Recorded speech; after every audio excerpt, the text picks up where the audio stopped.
एक समय की बात है, एक नगर में एक निर्धन ब्राह्मण रहता था। वो भगवान शिव का परम भक्त था।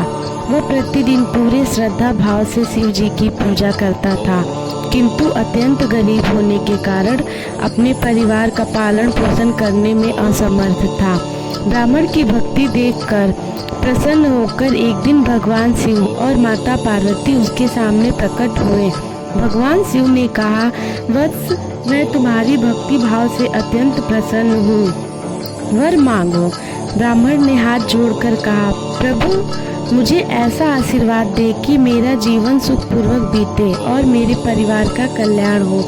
भगवान शिव ने उसे सावन के प्रत्येक सोमवार का व्रत करने का उपदेश दिया और कहा कि जो भी श्रद्धा भक्ति और नियम पूर्वक सावन का सोमवार व्रत कथा करेगा, उसकी सभी मनोकामनाएं पूर्ण होंगी तथा उसके जीवन के दुख दर्द दूर होंगे।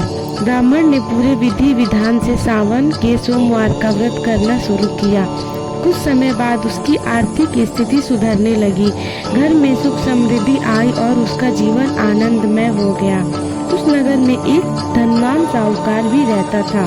उसके पास धन दौलत की कोई कमी नहीं थी, लेकिन संतान नहीं थी।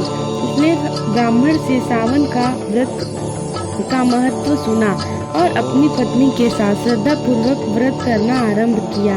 भगवान शिव की कृपा से कुछ समय बाद उन्हें एक सुंदर पुत्र पुत्री की प्राप्ति हुई, लेकिन उस पुत्र की केवल 12 वर्ष आयु थी। जब पुत्र बड़ा हुआ तो उसे शिक्षा के लिए काशी भेजा गया।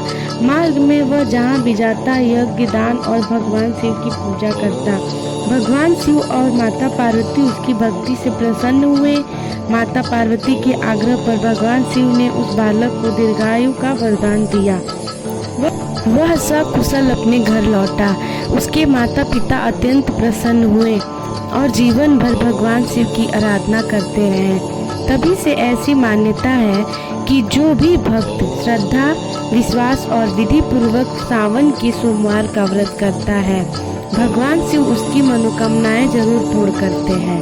परिवार में सुख समृद्धि आती है और उनके जीवन में आने वाले कष्ट दूर होते हैं। ओम